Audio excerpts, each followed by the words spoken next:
Halo anak-anak, sebelum kita mulai belajar, buka kolom deskripsi di bawah video ini. Semua yang akan saya terangkan hari ini sudah tercatat lengkap di sana, jadi kalian bisa menyimak sambil baca ya. Siap? Yuk kita mulai. Naskah pembelajaran. Jelajah Nusantara memahami isi teks deskripsi. Selamat pagi anak-anak. Hari ini kita akan memulai pelajaran bahasa Indonesia dengan topik yang sangat menarik, yaitu teks deskripsi. Tapi bukan sekadar belajar menulis, kita akan menjelajah Nusantara, mengenal kekayaan budaya, keindahan alam, dan makanan khas dari berbagai daerah di Indonesia, lewat bacaan-bacaan yang menggugah imajinasi. Sebelum kita mulai, saya ingin tanya dulu. Apa yang kalian bayangkan kalau mendengar kata jelajah Nusantara FK? Pernah tidak kalian berkunjung ke tempat yang sangat indah, lalu kalian ingin menceritakan pengalaman itu ke teman-teman?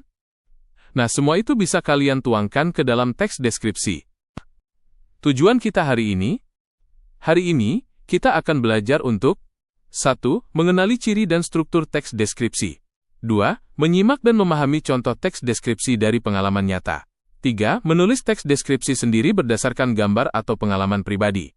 4. Menyampaikan teks deskripsi secara lisan. Apa itu teks deskripsi? Coba bayangkan kamu berada di puncak bukit, melihat hamparan hijau pegunungan, dan merasakan semilir angin pagi yang sejuk. Bagaimana caranya kamu bisa membuat temanmu juga merasakan apa yang kamu rasakan? Nah, teks deskripsi itu seperti lukisan kata-kata.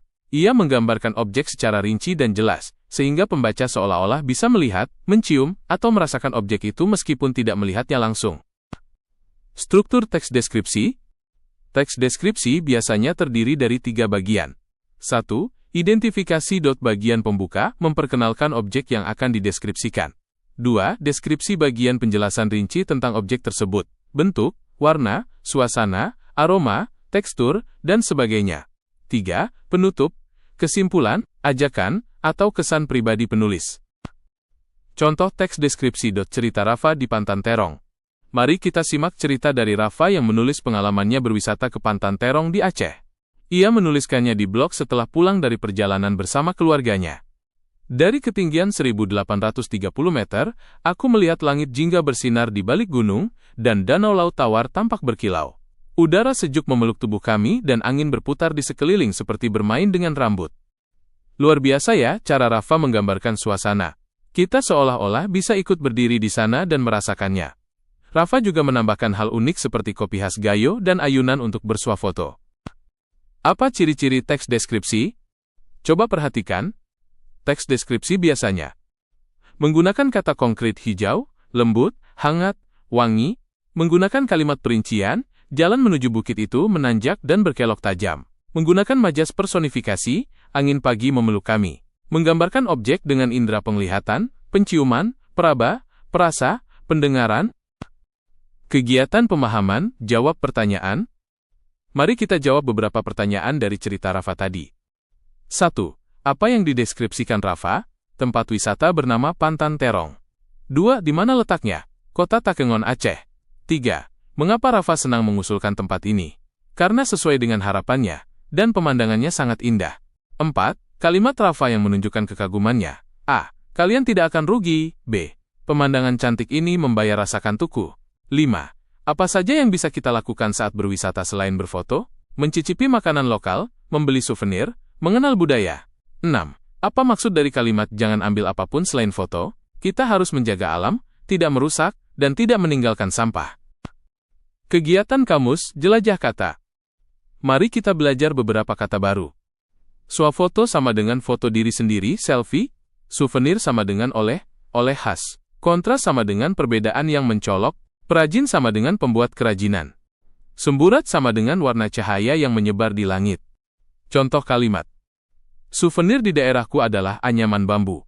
Sifat mereka sangat kontras, netiki makhluk hidup tinggal, si adik pendiam, si kakak ramai. Rafa membantu perajin lokal dengan membeli produk mereka. Yuk kita latihan menulis, menyusun teks deskripsi sendiri. Sekarang saatnya kalian menulis teks deskripsi berdasarkan. Bisa berdasarkan gambar, pengalaman pribadi, tempat wisata, makanan khas, atau kerajinan di daerahmu. Kerangka menulis. 1. Identifikasi. Misal, Pasar Apung Lok Baintan di Banjarmasin. 2. Deskripsi bagian. Suasana pagi, suara pedagang, warna buah, aroma makanan. 3. Penutup. Kesanmu, ajakan, atau pengalaman menarik. Contoh. Pasar Apung Lok Baintan merupakan pasar terapung tradisional. Perahu-perahu kecil saling berdempetan di sungai. Bau khas nasi kuning dan kue basah memenuhi udara pagi. Saya senang sekali bisa melihat langsung budaya unik ini. Latihan lisan. Menyampaikan deskripsi di depan kelas. Silakan pilih teks yang kalian tulis dan bacakan di depan teman-teman. Berpura-puralah menjadi pemandu wisata atau penjual souvenir lokal yang sedang mempromosikan tempat atau produk. Rangkuman pelajaran. Teks deskripsi menggambarkan objek secara detail menggunakan panca indera dan kata konkret. Struktur identifikasi deskripsi penutup. Gunakan gaya bahasa menarik, tambahkan majas, dan bayangkan pembaca ikut menyaksikan apa yang kamu deskripsikan. Penutup. Ingat ya anak-anak, teks deskripsi bukan hanya tugas sekolah. Saat kamu membuat ulasan tempat wisata, menulis pengalaman, atau bahkan membuat caption Instagram, kamu sebenarnya sedang menggunakan teks deskripsi. Maka, yuk latih terus kemampuan ini. Sampai di sini dulu pembelajaran kita hari ini. Terima kasih atas perhatian kalian. Sampai jumpa.